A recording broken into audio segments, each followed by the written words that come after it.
So ang lumalabas pa rin doon sa una, inflation, merong tungkol sa ekonomiya at saka yung tungkol sa corruption. Magkakaroon ka ng problema. Ngayon, kung i-juxtapose mo dyan yung ayuda, merong nakakatanggap, merong hindi, merong nagsasabing, ikagaganda yan, pero malaki yung nagsasabi na pang short time lang ito. Cross mo lahat yung issues versus the performance. What's pulling him down and the whole of the Marcos administration is essentially economic. Ito nga mga kababayan, bago natin ituloy ang video na ito, kung bago ka lang sa aking YouTube channel baka pwede makahingi ng like at subscribe at click mo na rin ang notification bell para updated ka sa aking nilalabas na bagong video. Salamat po.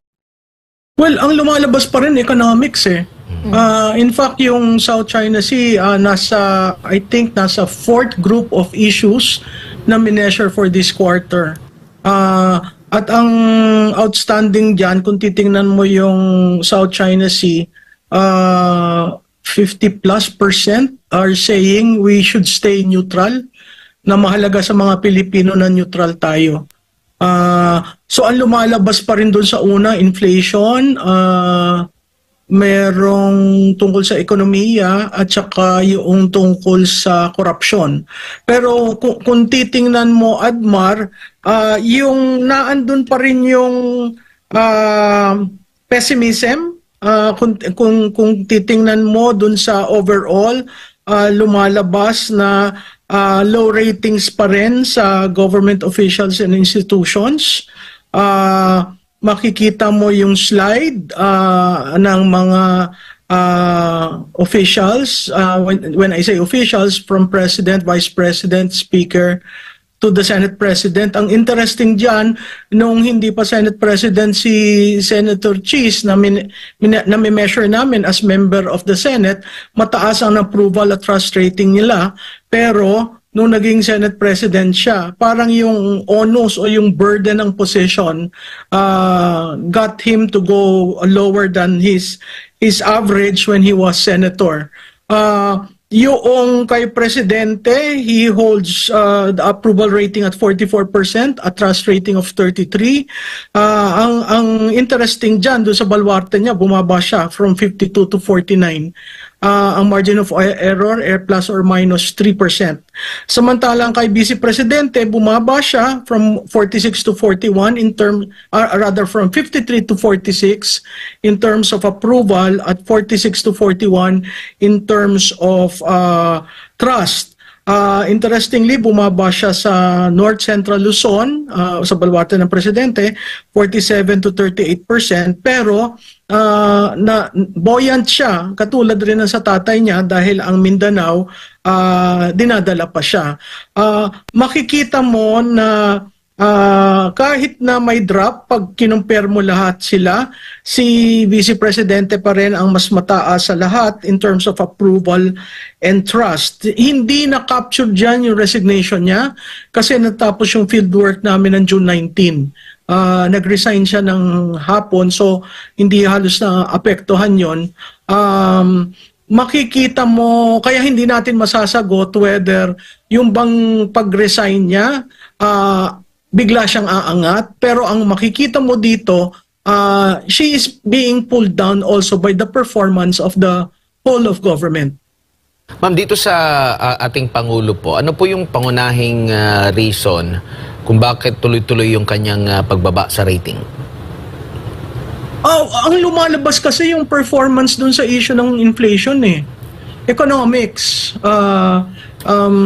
So, pag sinabi mong ano yung mga rason, ire-relate mo yan dun sa mga issues na mahalaga sa tao, mahalaga sa kanilang sila'y may trabaho, mahalaga silang namimit nila yung needs nila araw-araw, mahalaga sa kanila na may trabaho pa sila sa mga susunod na araw.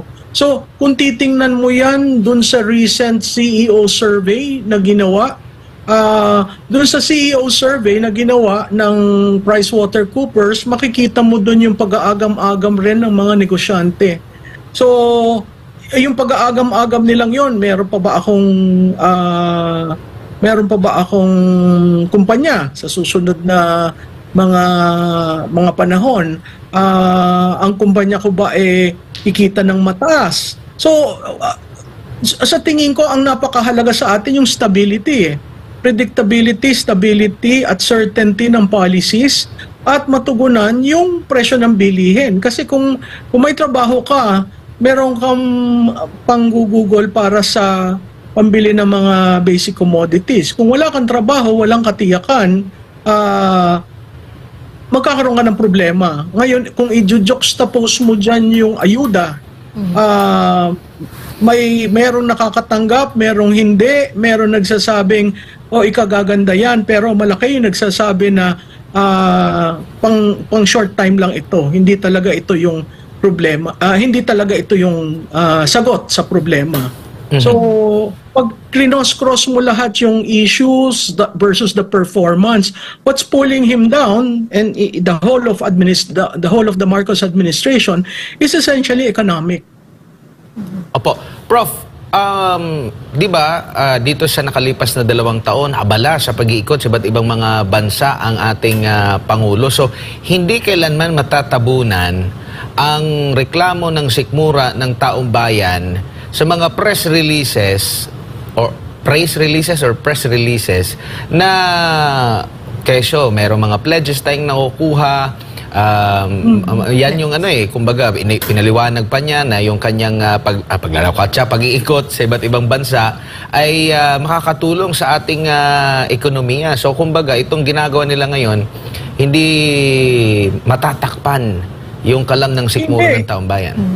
Hindi nga nag-figure out May listahan kami na binigay dyan. Merong isa sa mga listahan yung investment, climate.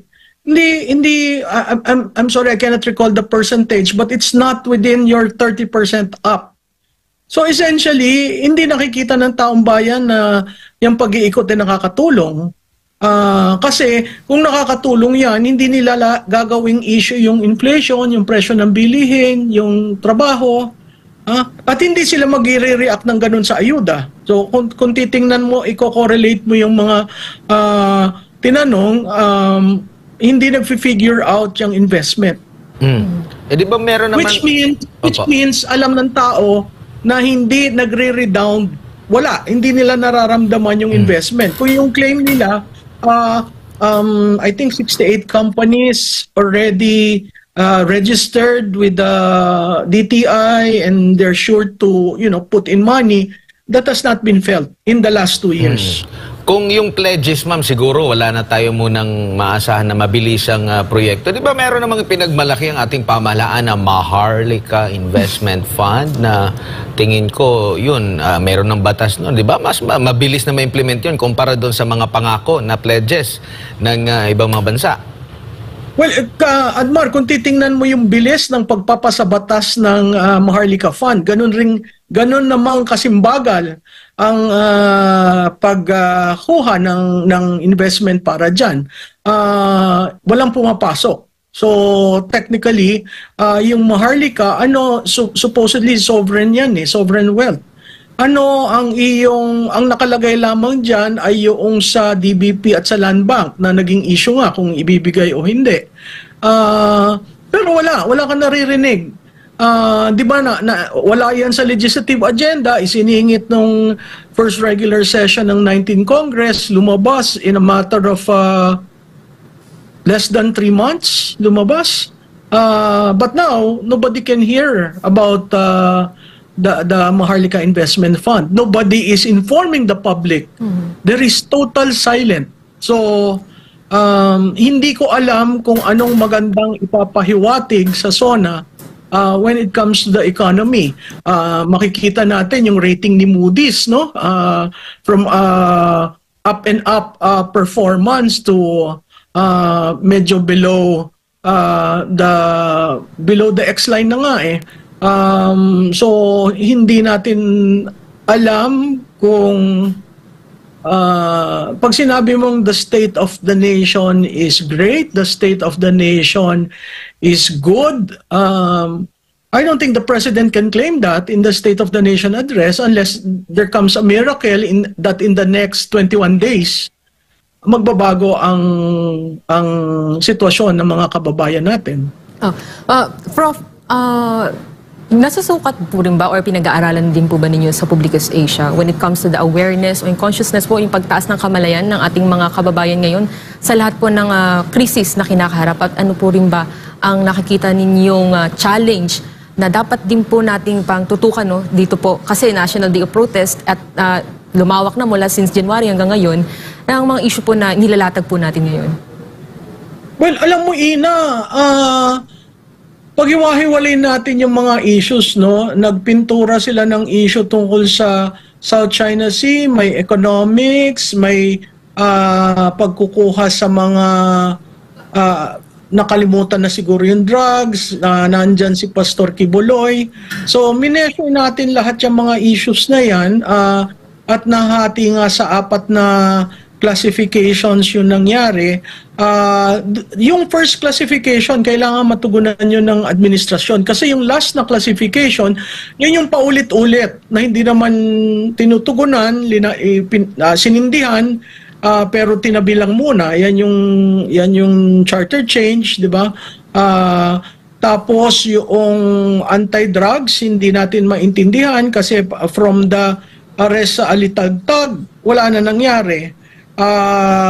Yung Pogo, sinindihan nila, pero ang lumalabas dun sa survey, ayaw ng tao ang Pogo. So, kailangan itong himay-himayin in the light of all the projects and programs and policies of this administration.